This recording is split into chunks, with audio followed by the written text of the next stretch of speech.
जीवन का एक एक पल मूल्यवान है, जीवन का एक एक क्षण बीतता जा रहा है। हो चंद क्षण जीवन के तेरे रह गए, चंद क्षण जीवन के तेरे रह गए, चंद क्षण जीवन के तेरे रह गए।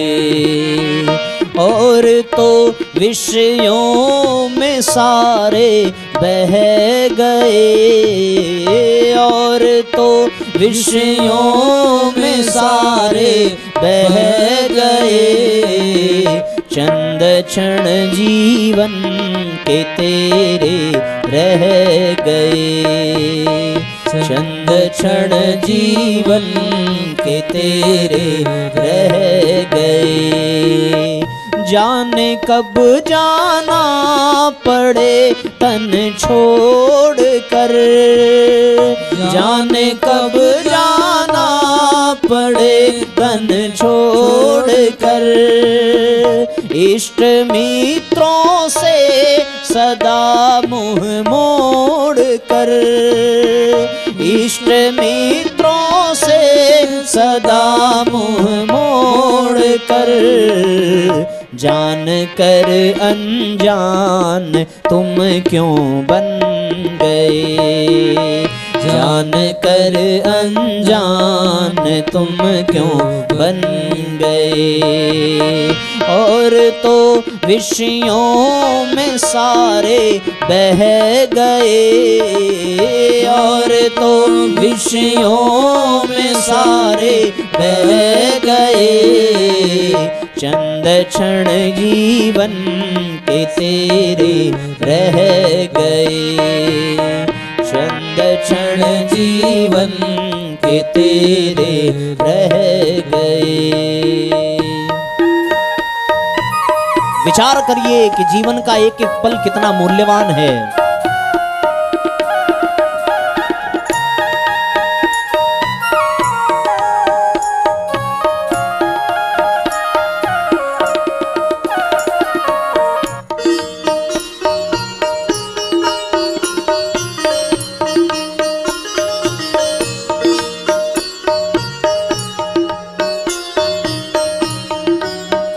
हो लक्ष्य था बैकुंठ में जाने बड़ा, लक्ष्य था बैकुंठ में जाने बड़ा, जिस समय में गर्भ में था तू पड़ा, जिस समय में गर्भ में था तू पड़ा, लक्ष्य क्यों अपना भुला कर रह गए, लक्ष्य क्यों अपना भुला कर रह गए। और तो विषयों में सारे बह गए, चंद क्षण जीवन के तेरे रह गए, चंद क्षण जीवन के तेरे रह गए।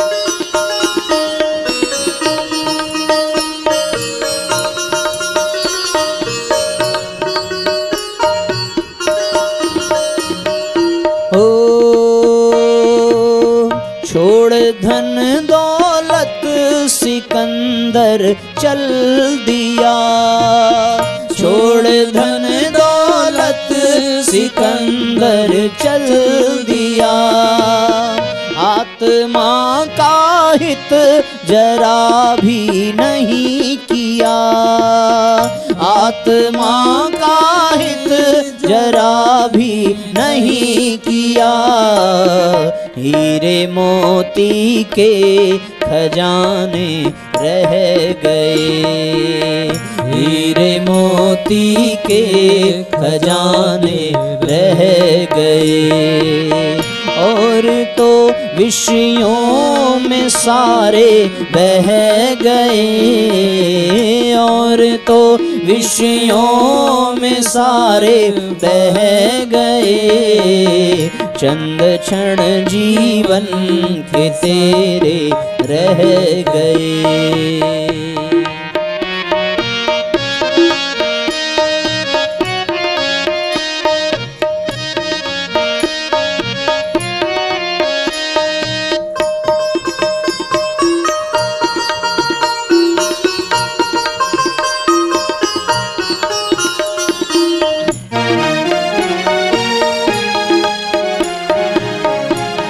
सभी भावपूर्वक तालियां बजाते रहिए।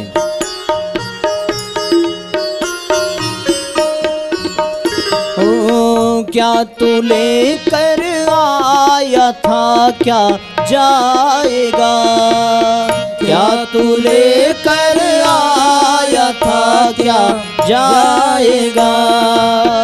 तन भी एक दिन खाक में मिल जाएगा, तन भी एक दिन खाक में मिल जाएगा।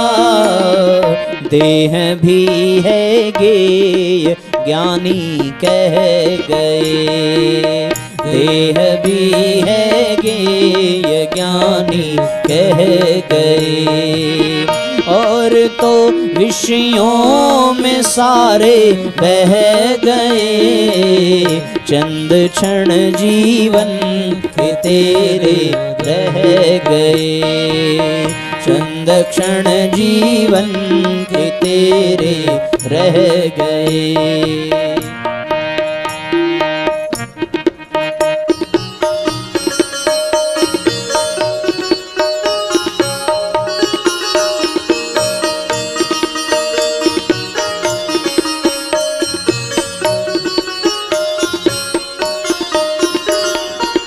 ज्ञान का अंदर समंदर बह रहा, ज्ञान का अंदर समंदर बह रहा। खोज सुख की मोड़ बाहर कर रहा, खोज सुख की मोड़ बाहर कर रहा। क्यों चिदानंद व्यर्थ में दुख सह रहे, क्यों चिदानंद व्यर्थ में दुख सह रहे। और तो विषयों में सारे बह गए, और तो विषयों में सारे बह गए। चंद क्षण जीवन के तेरे रह गए, चंद क्षण जीवन के तेरे रह गए।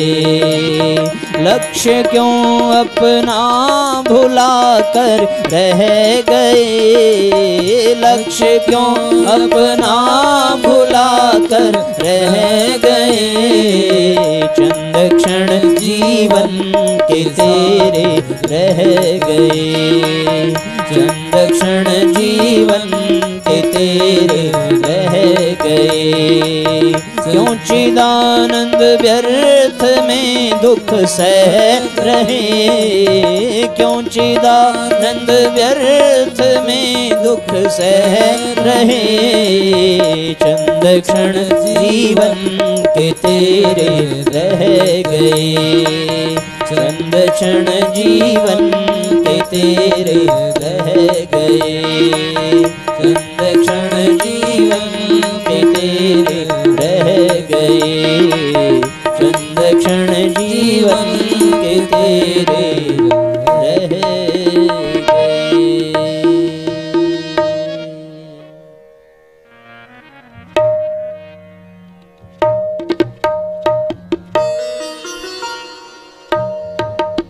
इसलिए साथियों, यदि वास्तव में आत्म स्वरूप को समझना है तो हमें अपने जीवन में अपनी मृत्यु को याद रखना होगा। और व्यक्ति जब अपनी मृत्यु को याद रखता है तभी वो अपने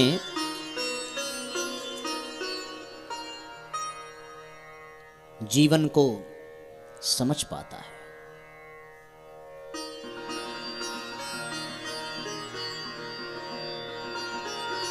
देखो, स्वरूप ऐसा है, यदि हमारे घर वाले हमको बाजार भेजें, ठीक है ना, बाजार गए होंगे आप लोग, कुछ खरीदा भी होगा, कुछ खाया पिया भी होगा, तो घर वालों ने बाजार भेजा।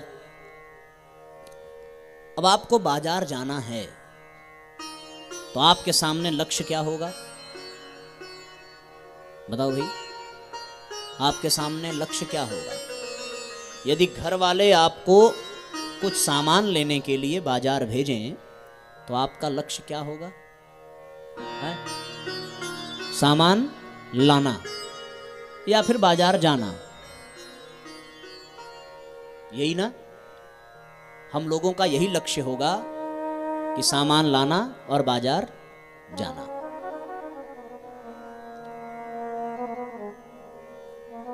इसीलिए जीवन में सत्संग की और प्रज्ञा पुराण की आवश्यकता है कि मनुष्य अपना लक्ष्य ही नहीं निर्धारित कर पाता।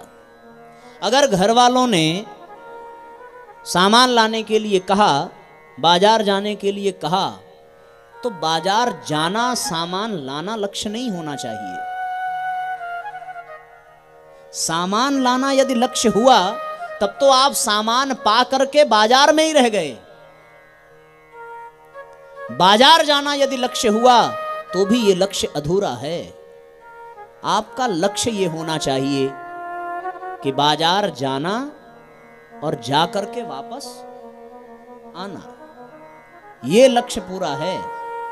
सामान लाना लक्ष्य नहीं है, लक्ष्य है सामान लेकर के वापस आना, तब जाकर के बात बनेगी। उसी प्रकार भगवान ने हमें इस दुनिया में अपने कर्म, अपने प्रारब्ध मिटाने के लिए भेजा। तो हमारा लक्ष्य इस दुनिया में आना नहीं था, हमारा लक्ष्य इस दुनिया में आकर के यहाँ की चकाचौंध में उलझना नहीं था। हमारा लक्ष्य था यहाँ के हिसाब को पूरा करके वापस यहाँ से जाना। जब ये लक्ष्य होगा तब मृत्यु याद रहेगी।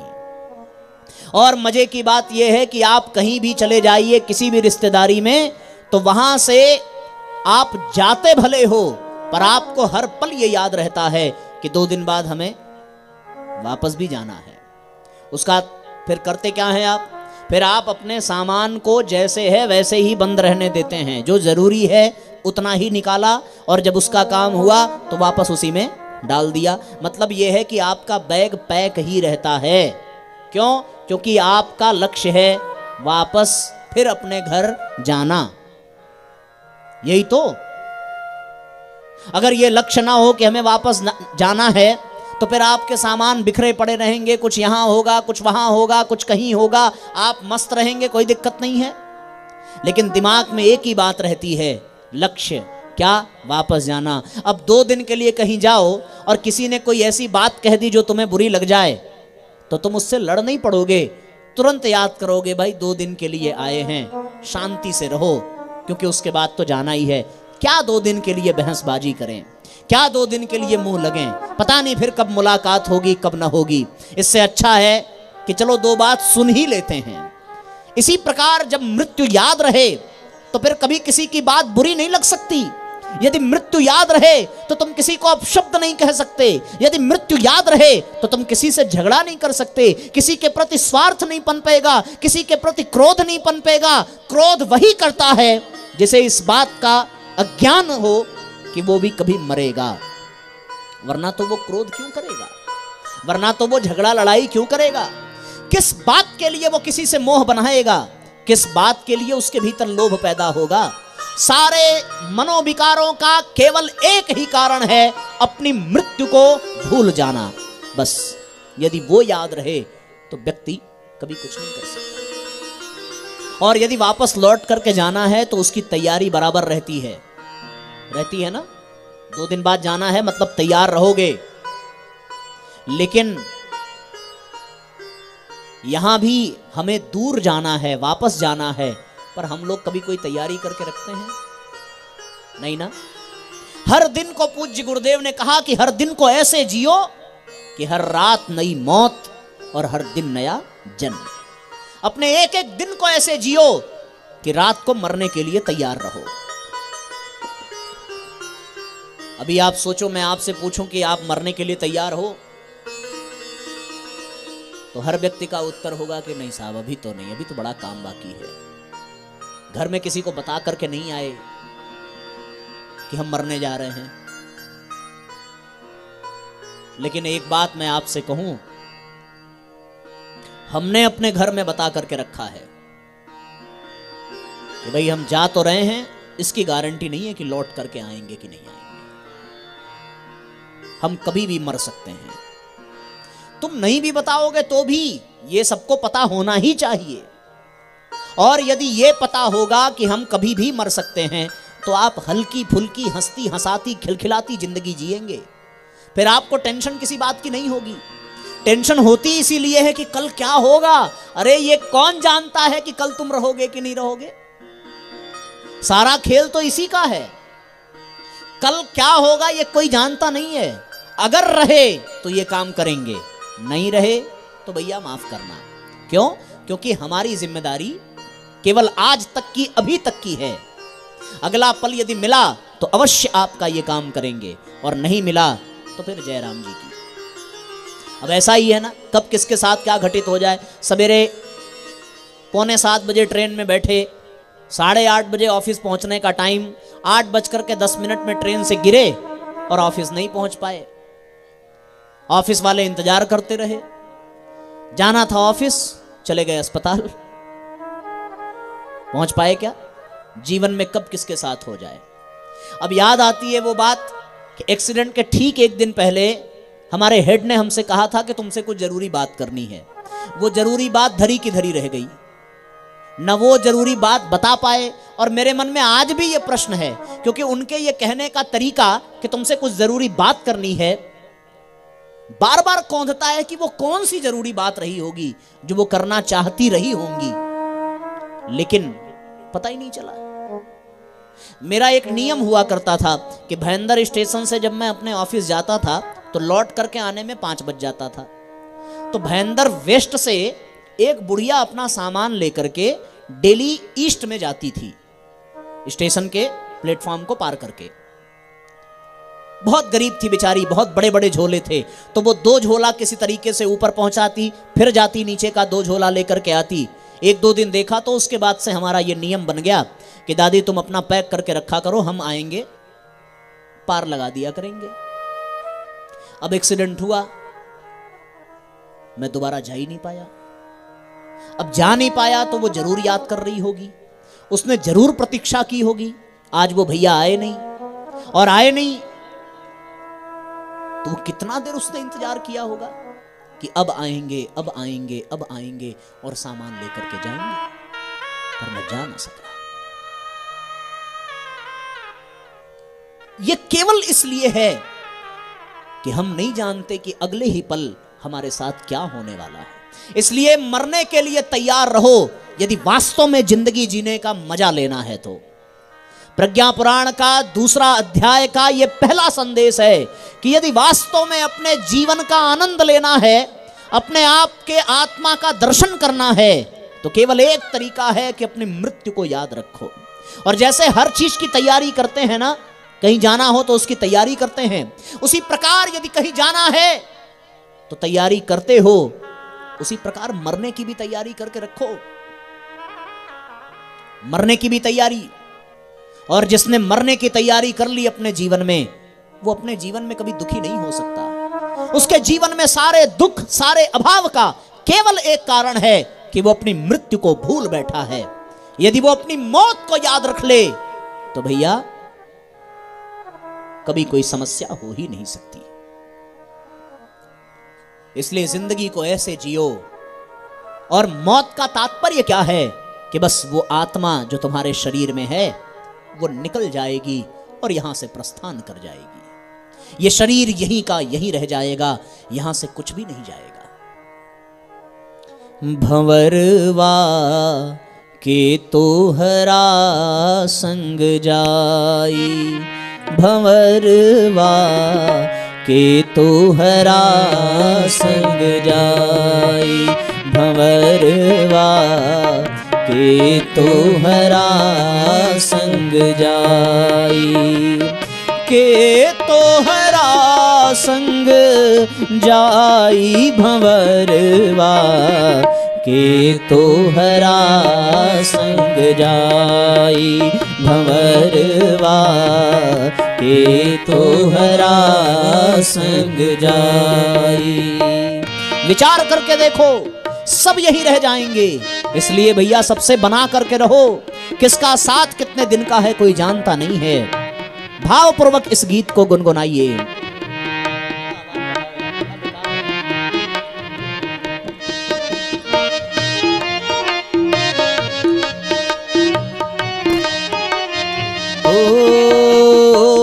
आवे के बेरिया सबके हूँ जाने, दुअरा पे बाजेला बधाई, बधाई, दुअरा पे बाजेला बधाई।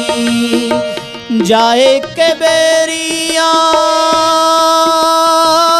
केहू न जाने, जाए के बेरिया केहू न जाने, हंस अकेला उड़ी जाई, भंवरवा के तोहरा संग जाई, भंवरवा के तोहरा संग जाई, के तोहरा संग जाई, भंवरवा के तोहरा संग जाई, भंवरवा के तोहरा संग जाई।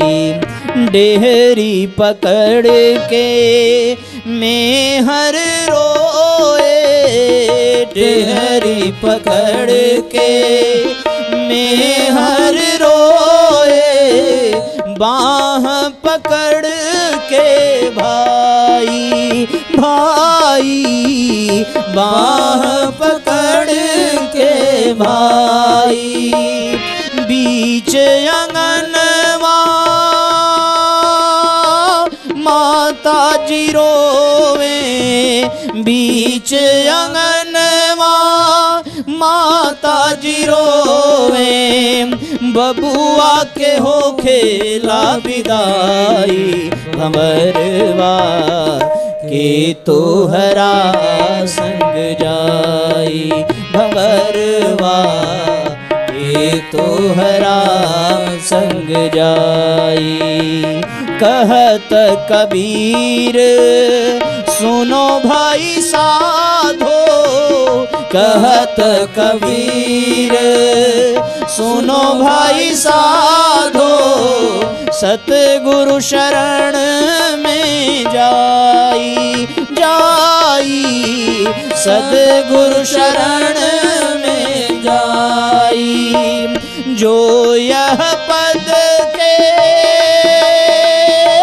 अर्थ बताई हैं, जो यह पद के अर्थ बताई हैं, जगत पार होई जाई, भंवरवा के तोहरा संग जाई, भंवरवा के तोहरा संग जाई, के तोहरा संग जाई, भंवरवा के तोहरा संग जाई, भंवरवा के तोहरा संग जाई, भंवरवा के तोहरा संग जाई।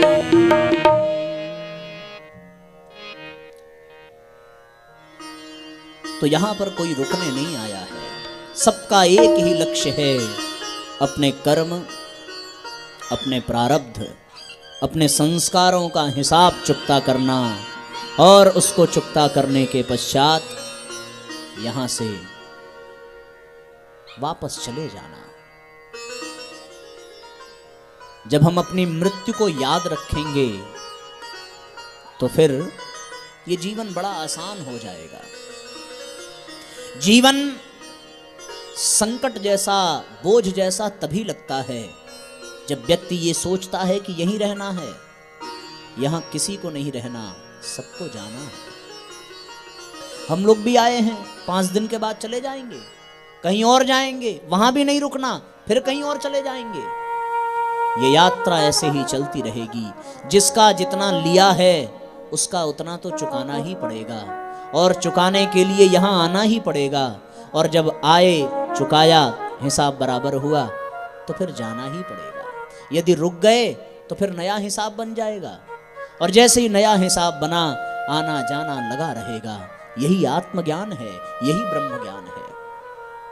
मनुष्य आज जिस दुर्दिन को पहुंचा है, अष्टावक्र जी ने जो प्रश्न किया है, महर्षि पिपलाद यही बताते हैं कि मनुष्य अपनी मृत्यु को भूल गया है, जो बहुत बड़ा समस्या का कारण है। यदि हम हर दिन हर पल मरने को तैयार रहे होते तो कभी किसी के दिल को ठेस न पहुंचाया होता, कभी किसी की आत्मा को नहीं दुखाया होता। यदि हम हर पल मरने को तैयार रहे होते तो हमारे इन इंद्रियों से कभी कोई पाप नहीं हुआ होता, हमने कभी किसी की निंदा नहीं की होती, हमने किसी की निंदा को सुना नहीं होता। किस मुंह से सुनते, किस कान से सुनते, कैसे देखते किसी की बुराई, क्योंकि हमें खुद भी नहीं पता कि हम यहां कितनी देर के लिए हैं।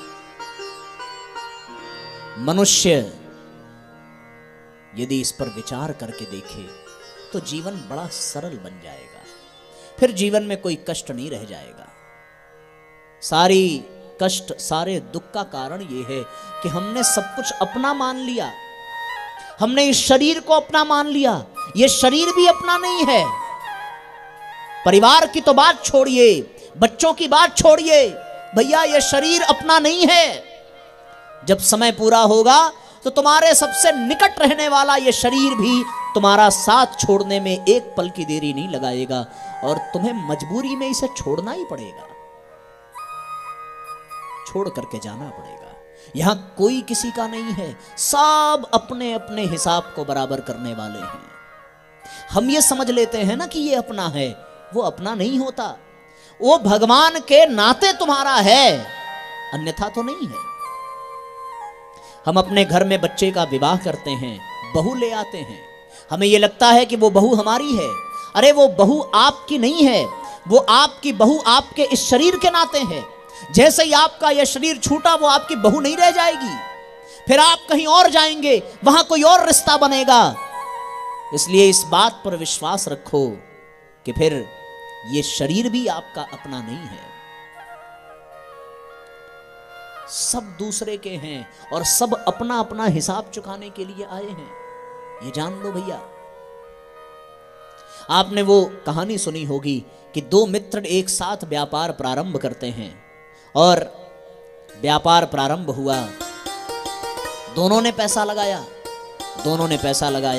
1,000 रुपए लगा करके दोनों ने अपना व्यापार प्रारंभ किया।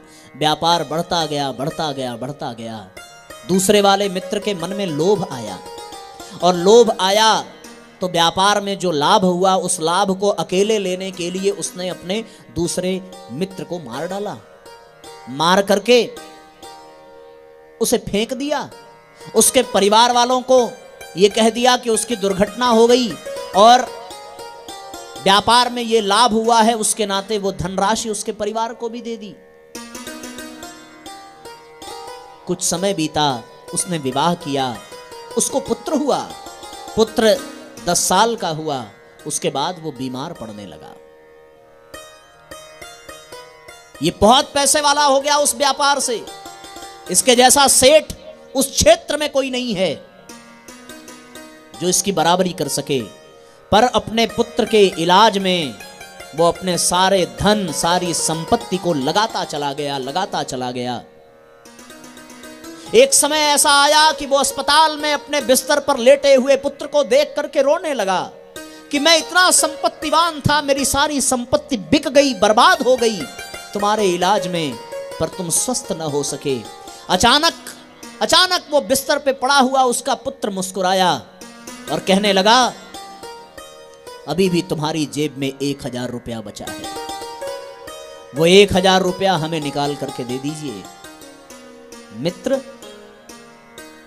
मैं कोई और नहीं, वही हूं जिसे तुमने मार करके फेंक दिया था, वो 1000 रुपए लेने आया हूं। उस 1000 के नाते तुमने जितनी संपत्ति बनाई है वो सब खत्म करके ही जा रहा हूं। अब ये 1000 रुपए जो बचा है यही तुम्हारा मूलधन है, और इसी मूलधन के साथ तुम फिर से प्रारंभ करो। मेरा हिसाब पूरा हुआ, मैं अब चला। ये कह करके वो पुत्र मर गया।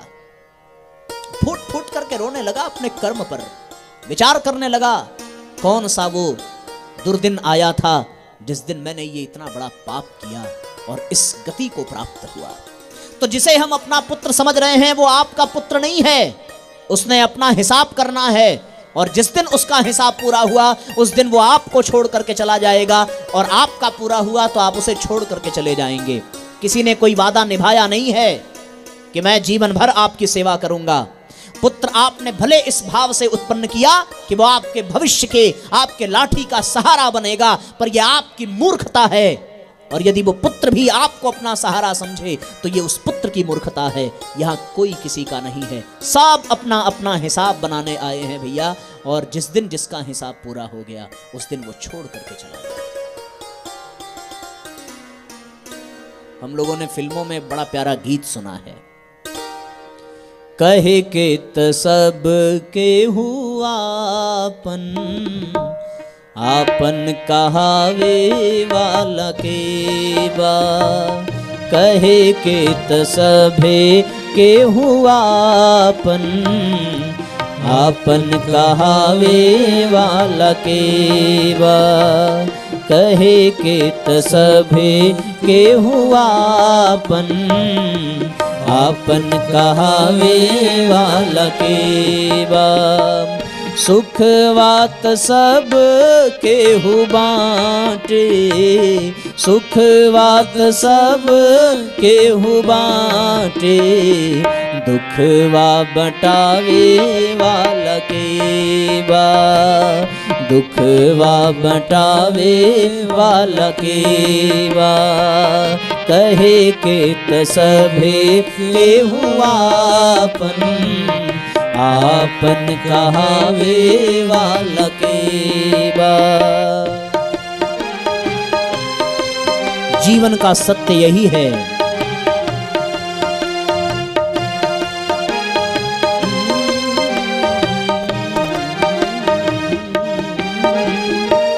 डेग डेग ठेस लागे जाए के हुकिन हूँ, पथरा के देख ली जहान, ओ केकरा पे करे के हो जग में भरोसा, जहर भरल मुस्कान, ओ जहर भरल मुस्कान, सपना के दियवा धुआइल, सपना के दियवा धुआइल, जोत जगावे वाला के बा, कहे के त सभे के हुआ आपन कहावे वाला के बा, कहे के त सभे के हुआ आपन कहावे वाला के बा, आपन कहावे वाला के